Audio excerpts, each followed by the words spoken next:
I am Dr. Asim Javed. I'm an interventional cardiologist working at Rawalpindi Institute of Cardiology in Pakistan. This is a series of talks to facilitate learning carotid interventions. Look at the European Society of Cardiology Guidelines 2017. If you have coronary artery stenosis, which is more than 70% tight, the chances of finding concomitant carotid artery disease, which is significant, is around 9%, 10%. But if you have carotid stenosis more than 70%, chances of finding concomitant significant coronary artery disease go up to about 60%. And if you have lower extremity atherosclerotic disease, chances of finding concomitant carotid artery disease is around 20%, and significant coronary artery disease go up to around 70%. From Google, I could find these historical facts that the first successful carotid endarterectomy was done by DeBakey in 1953. Then Matthias did the first balloon angioplasty for carotids in 1977, and the first elective stenting of extracranial carotid arteries was done in 1994, and then 1998 Oki had the first carotid filter.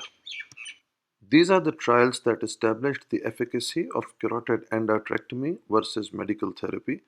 So for symptomatic over 50% stenosis, it was ECST and NASCAT trial. And for the asymptomatic over 60% stenosis, it was ACAS, WAX, and ACST trials that established efficacy of carotid endarterectomy over medical therapy. Then came the endovascular era. This is 2004 Sapphire trial, which was done in patients who were at high risk for endarterectomy. And this was the first randomized trial that mandated the use of distal embolic protection device. 334 patients with comorbids considered high risk for endarterectomy. They underwent carotid artery stenting. Look at the inclusion criteria. It was symptomatic patient with more than 50% carotid stenosis and asymptomatic patients with more than 80% carotid stenosis. Even today, in all the guidelines, this is the same inclusion criteria which we follow.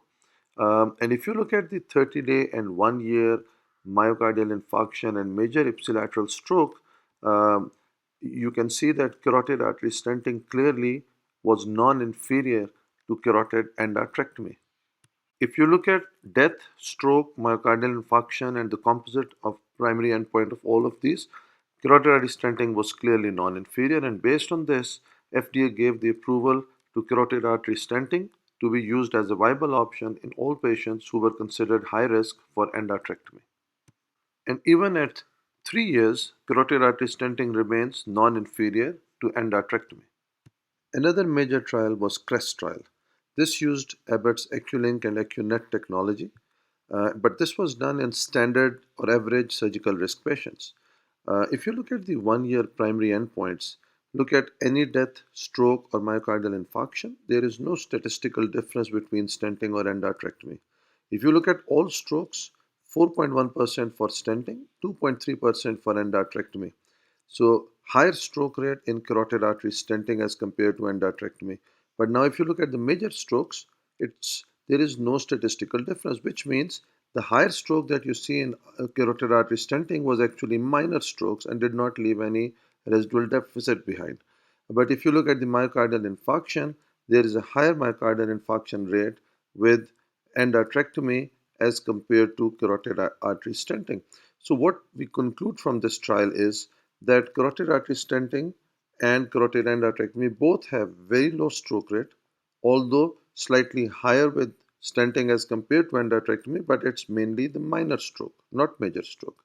And on the other hand, carotid endarterectomy has higher myocardial infarction rate as compared to carotid artery stenting. You can see here that the majority of strokes occur on day 0, that is uh, periprocedural. CREST trial had 1200 patients in each arm, and this is the 10-year data again showing non-inferiority of carotid artery stenting over carotid endarterectomy. This is ACT1 trial 5-year data with 1400 patients again showing non-inferiority of carotid artery stenting over endarterectomy. Look at these trials starting from 2003 onwards, what you notice is that the stroke rate has gone down to almost 1.1%, and that probably has been possible because of the improvement in technology and technique. Uh, this is just a summary of the major trials that have been done in this field. So it is the NASCAT and the ACAS trials based on which carotid endarterectomy got the approval as a revascularization strategy. And then in the lightest color, that is the grayish color, you have the trials that were done in patients who were at high risk for carotid endarterectomy. And the green line is showing that it was in 2004 that based on Sapphire and other trials, FDA gave approval of carotid artery stenting as a viable option in high surgical risk patients, and the remaining trials have been done in patients who were average surgical risk patients. So the lessons learned from these carotid artery stenting trials were that the operator experience was critical. And with the improvement in technique and technology, carotid artery stenting was improving every day. Two-thirds of these strokes occur during or immediately post-procedure, but majority of the strokes are minor and usually resolve completely. Interestingly, 18% of these strokes are actually contralateral, which proves the point that we need to be very careful with catheter manipulations in the aorta. ACST2 trial provides high level of evidence to date that for asymptomatic patients who are good candidates for either procedure, carotid artery stenting and carotid endarterectomy are comparable with regard to disabling and fatal events. And both procedures can be done safely, and post-procedural risk of stroke is low with either procedure. Now, these are yearly stroke rates given by American Academy of Neurology, according to which if you have an asymptomatic carotid stenosis and you leave him on best medical treatment, yearly stroke rate is around 2%. But if you have a symptomatic more than 70% carotid stenosis, this rate goes up to 10% per year. And by doing revascularization, you can reduce these stroke rates by half. If we look at NASCAT trial for carotid endarterectomy and CREST trial for carotid artery stenting, the two trials which established the efficacy of these treatment modalities, you can see that the 30-day stroke and death rate was under 6%. Therefore, whenever a surgeon or an interventionist wants to decide on intervening on a symptomatic carotid artery stenosis, his risk has to be less than 6%. And again, looking at ACAS trial for endarterectomy and CREST trial for carotid artery stenting, the risk of 30-day stroke and death in asymptomatic carotid intervention was less than 3% in these trials, and therefore, when we select our patients for asymptomatic carotid intervention, our risk should also be less than 3%. This is the same thing which is reflected in European Society of Cardiology guidelines. So for symptomatic carotid artery disease, carotid endarterectomy risk should be less than 6%. Again, carotid artery stenting, the risk should be less than 6%.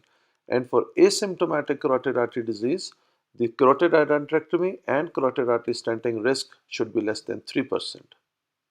This is a very nice algorithm given in the ESC guidelines, in which they've used Doppler ultrasound, CT angiography, or MRA as the diagnostic imaging tool, and they've divided it according to the symptomatic or asymptomatic patients.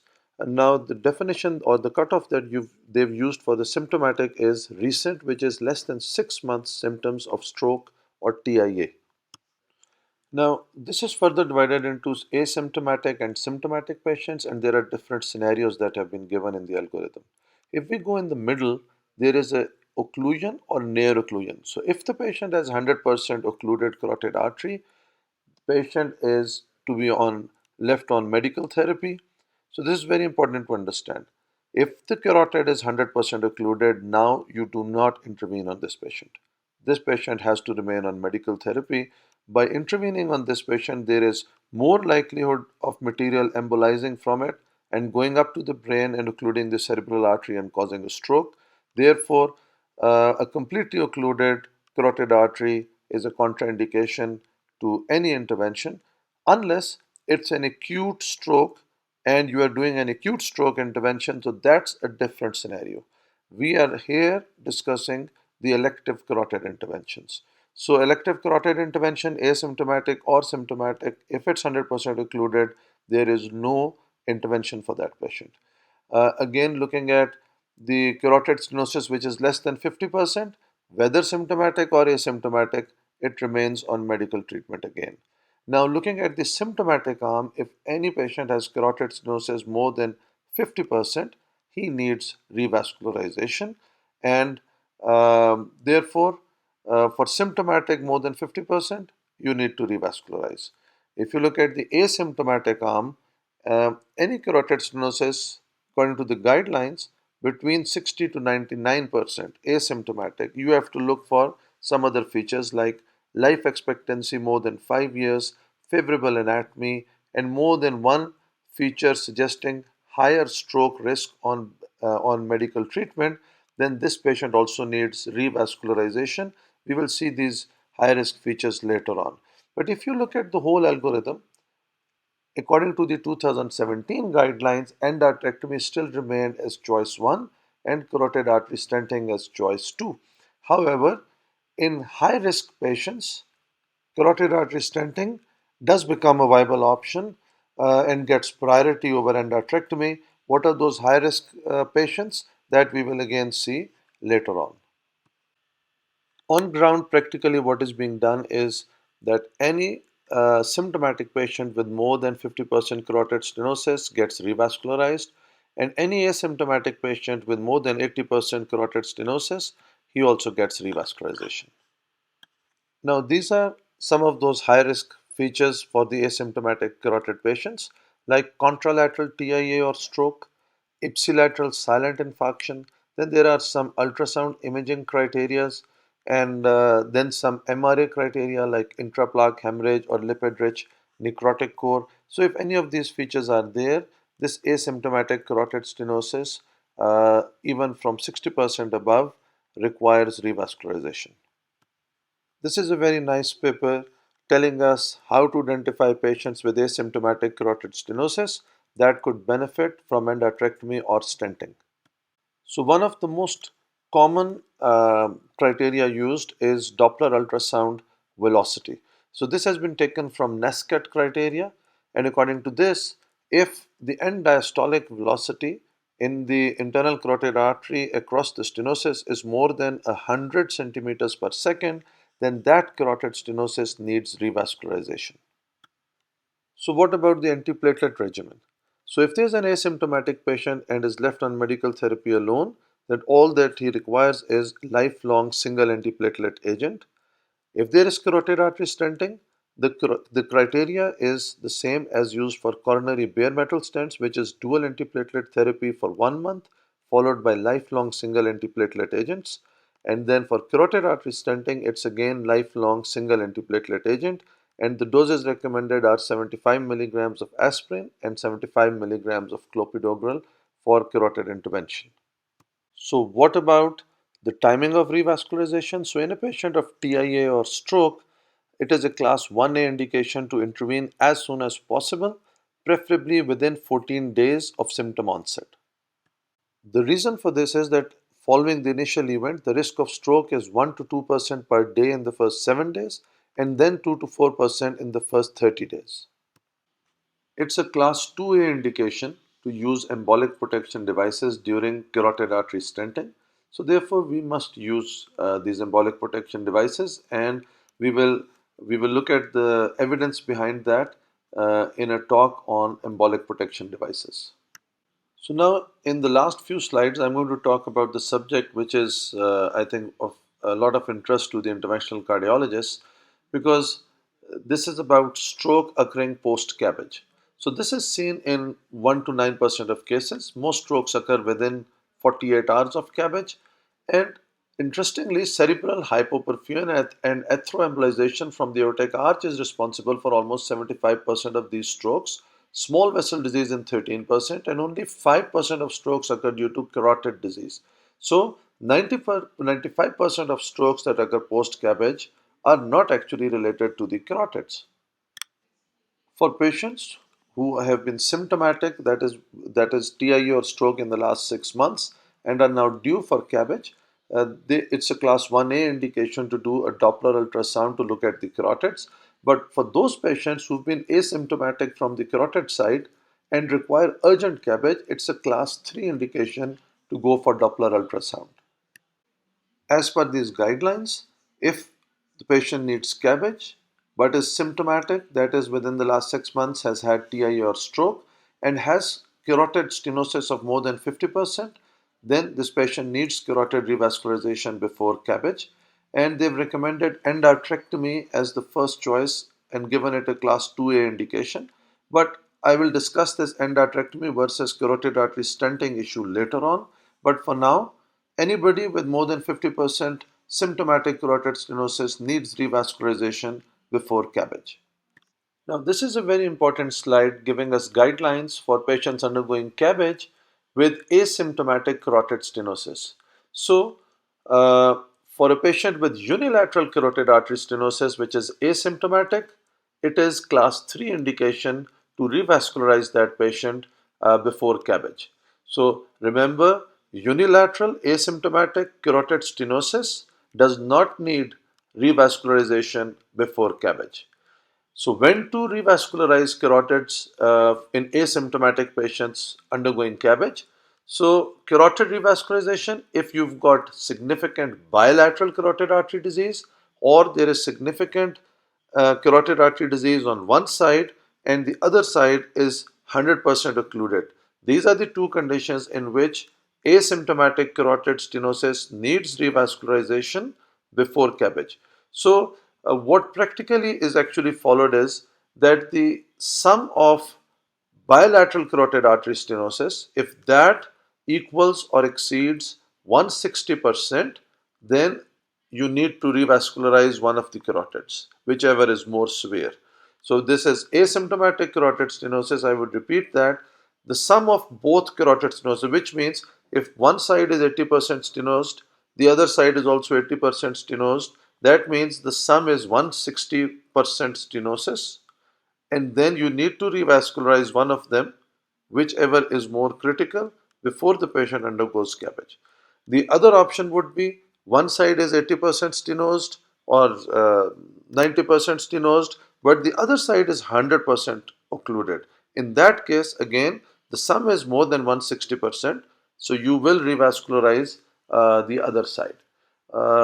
So this is what is the guideline for asymptomatic carotid stenosis undergoing CABG. So the next important question is which vascular bed to be revascularized first. So the answer is very simple. Whichever bed is unstable is the one that needs attention first. So if it's the carotid that's unstable and symptomatic, then carotid intervention needs to be done first.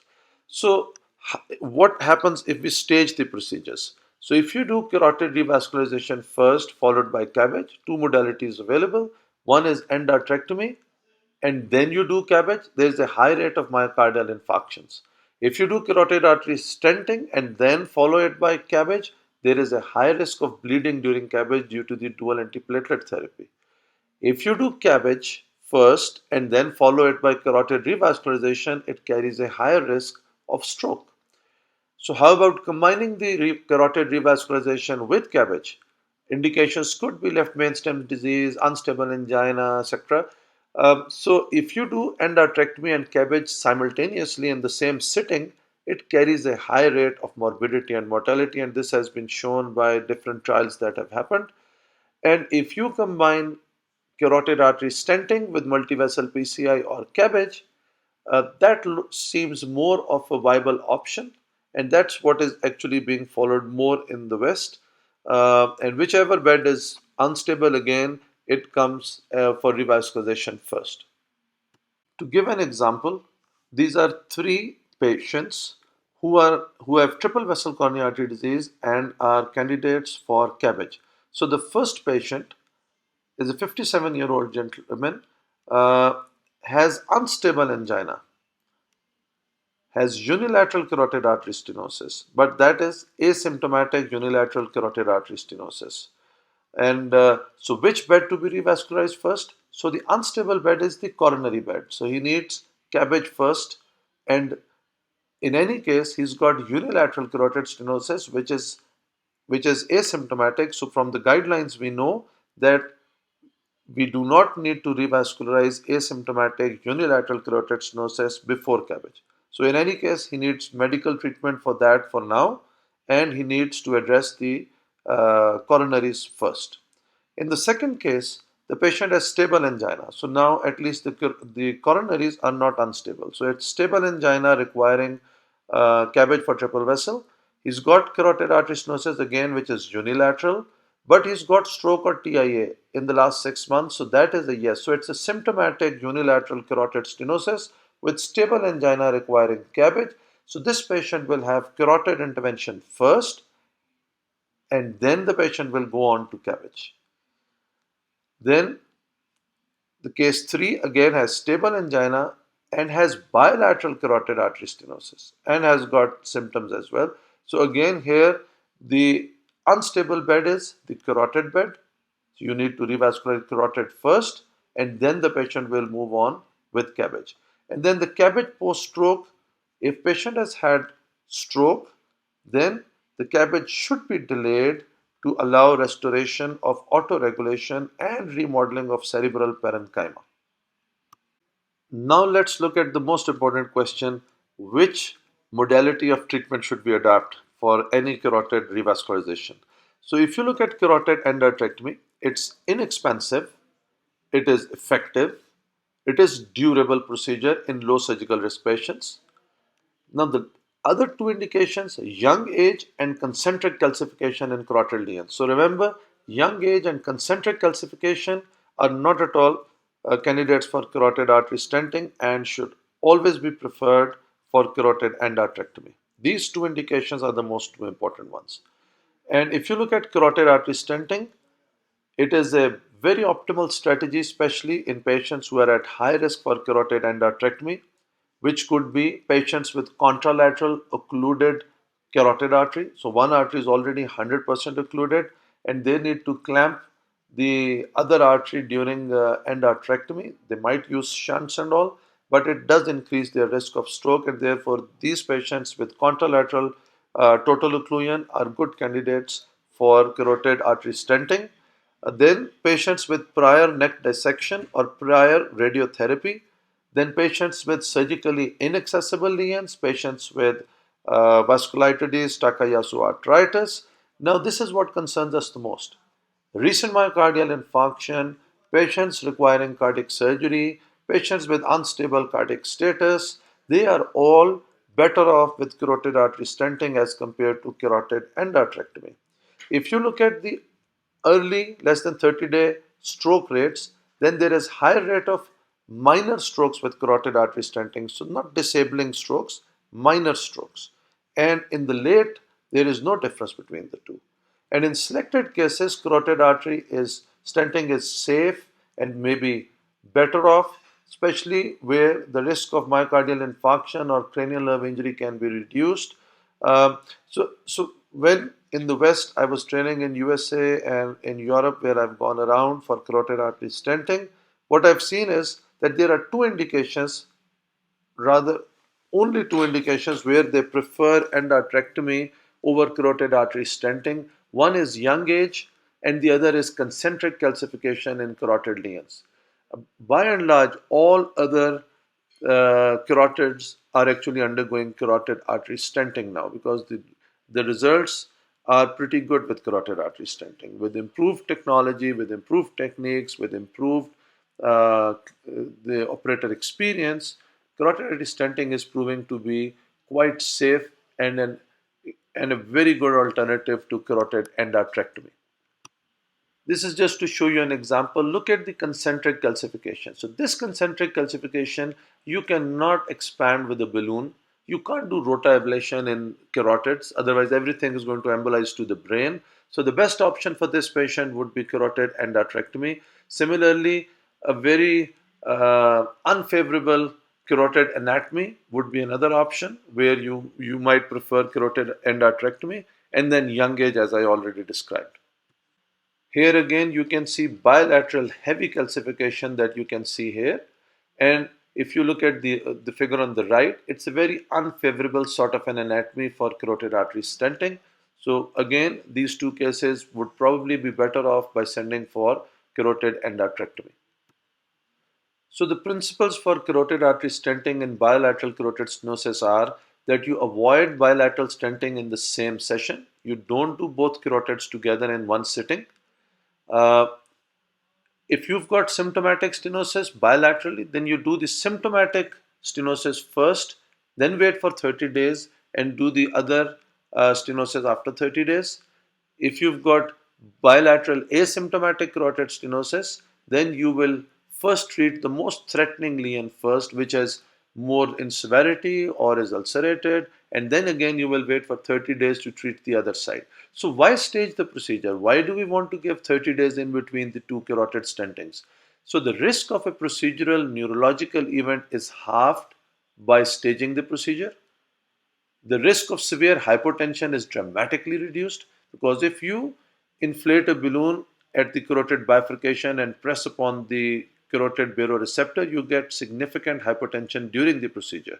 And if you do bilateral intervention, then you can see how much hypotension you may have to face. And then, most importantly, the risk of hyperperfusion syndrome is reduced. So, post procedure, the chance of having a bleed in the brain, which is the hyperperfusion syndrome, and we will discuss in the later talks, that can be reduced by staging the procedure. Therefore, we usually put in a gap of 3 to 4 weeks between the two carotid stentings.